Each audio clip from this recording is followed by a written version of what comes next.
The rain pounded on the cracked flagstones of Lapa, making the cobblestones slick and dangerous as I hurried through the puddles with a heavy backpack. It was supposed to be a big night, my first real gallery showing, the kind of event my mother would have loved to photograph for her Facebook friends if she believed in it. But she didn't even know I was there. The postcards I left on the kitchen counter were long since soggy. The colorful, pixelated superhero I doodled on them now faded into a watercolor smear. I paused under an awning, shivering. The night had teeth. I wiped my face and glanced down at my worn trainers. That morning, I'd been full of hope, brittle but buoyant, clutching a battered USB and a proposal for Cidade dos Sonhos, the game I'd been building in the crammed corners of our faded apartment for nearly 2 years. It was set in a pixel art version of Rio, sprawling with favelas in neon colors, birds dancing in the sky, kids with capes running wild through impossible alleyways. It was part fever dream, part love letter to the city I never wanted to outgrow. Earlier, I'd seen the slick invitations, posters with golden words. Nova arte digital, experiencia interactiva. I imagined seeing my demo projected on a screen, my name, Elisa Sosa, in sharp, powerful letters. But even as I entered the gallery, I felt the stares. The reception was crowded, all humming with nervous energy, people speaking in tight little knots. I recognized a few faces. Claudia from school, now with perfect hair, arms crossed in expensive linen. My cousin Raphael standing by the wine table, already halfway through a laugh at someone else's joke. I said hello, but he only glanced at me, then kept talking, louder now. I tried to find the curator, Andre, the one who'd replied to my email with a brief, "Let's see your work." The assistant at the desk eyed my sneakers, my backpack, and said, "Wait here," with the measured disinterest of someone who'd never waited for anything. The music was sharp, jittery. My fingers tingled as I queued up my demo on one of the borrowed gallery laptops, just as instructed. Then Andre appeared, glancing at his phone as if looking up my name. And I felt the anxiety settle into my bones. "So you're Elisa," he said, clapping me lightly on the shoulder. "You brought, this is it?" He gestured at the chunky laptop I'd bought secondhand, covered in stickers and worn like a battle flag. "Sim," I said. "It's a playable demo. Takes about 10 minutes. He sat heavily, coffee in hand, eyes darting elsewhere. I gave my pitch. It's about adventure, about hope, kids in the city chasing dreams bigger than their block. The city is real, but the possibilities are greater. My voice wavered, but I pressed on. He played for a while. People gathered. I could hear Raphael's voice, unmistakable, behind me. "Elisa faz joguinho de criança agora, Luke. A little Mario for favelados." The laughter from my schoolmates cut through me, but I focused on the flickering pixels, watched as Andre's brow furrowed. He clicked through a few menus, then closed the laptop. "It's a cute idea," he said, handing my USB stick back, "but this is a place for real art. Try an internet cafe. Or a toy store." My cheeks burned. I wanted to scream, but my voice caught. People in the room saw. Claudia's whisper reached me. She always was weird, nay? Prefers computers over people.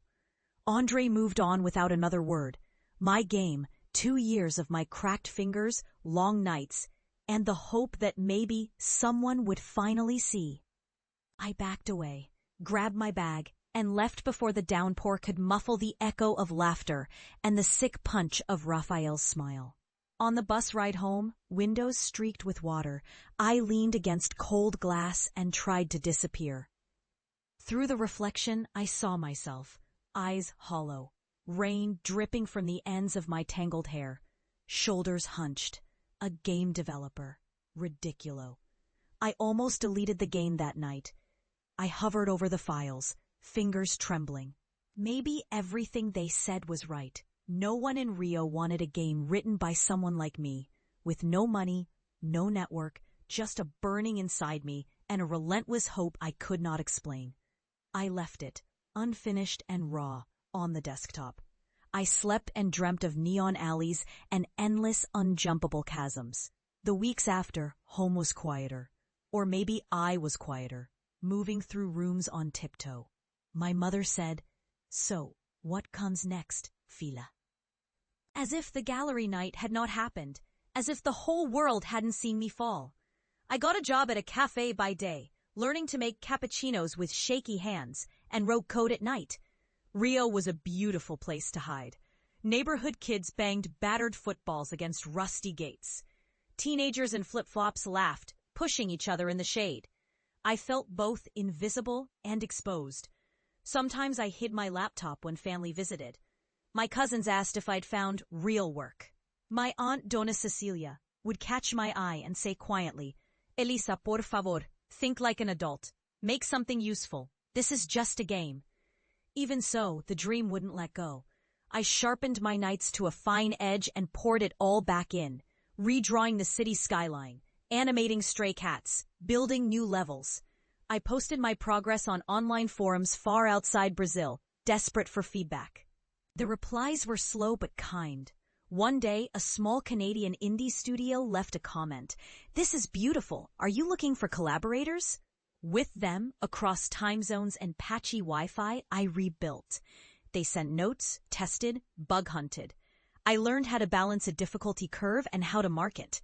I shipped a playable demo to itch.io, then rebuilt it for Steam, spending what little I earned on licenses and translations. At home, every win felt secret. Even when a YouTube streamer in Sao Paulo played the beta for 100,000 viewers. Que jogo lindo, galera! I tried to keep my joy small. Rafael found out anyway. He texted me once. "So now you're a real nerd? Get a proper job." A link to a barista opening followed. I didn't reply. The months turned to years. Cidade dos Sonhos finally launched on a rainy Thursday, while the smell of fresh bread drifted up from the bakery downstairs. Our game made it onto a featured page in the winter sale. For the first time, real money, more than I'd ever seen, landed in my account. Emails came in from writers, fans, even teachers. People told me they'd recognized their neighborhoods, that they'd cried at the ending. I watched download numbers tick upward through the night, and outside, fireworks cracked open the sky. Another football win for Fluminense. But to me, it felt like they celebrated just for this. I couldn't sleep for days, riding the high and making plans. New content, scholarships, outreach to schools. The rush cooled slowly, settling into moments of joy flavored always with disbelief. I moved out, rented a small apartment in Urca, with a crooked view of Sugarloaf, sunlight streaming in and catching on the old laptop by the window. The invitation arrived on a warm Friday, years after that night in Lapa. The gallery, same address, same Andre, a new exhibition. Futuros Cariocas, Arte Digital Transformando a Cidade. They wanted to feature Brazilian game developers. My name, sharp and clear, in the biggest font. I read the email 3 times. Then I laughed, sharp and shaky, before it dissolved into tears. My mother heard, came running, and wrapped me in her arms. I called Rafael. My invitation was simple. "You should come Thursday. I'd like you to see something." The city was alight with festival banners. When I arrived, the skies were clear. No rain, no need for hiding. I wore what I liked. Faded jeans, comfortable shoes, a shirt with my own pixel art stitched across the front by my mother's careful hands. Inside, the gallery pulsed with color. Screens lined every wall, each displaying new wonders, cosmic jungles and digital spirits, poems told in augmented reality, and, in the center, a playable station for Cidade dos Sonhos. Kids leaned in close, older artists nearby, and Andre himself standing with a list of features, pacing with military efficiency. I kept to the edge, watching it all happen, feeling my heartbeat in my throat. Claudia was there, all perfect lines and polished smiles, leaning against a pillar. Rafael arrived with 2 friends, laughing loud as ever. "So this is it, huh?" he called. "Festa dos Nerds."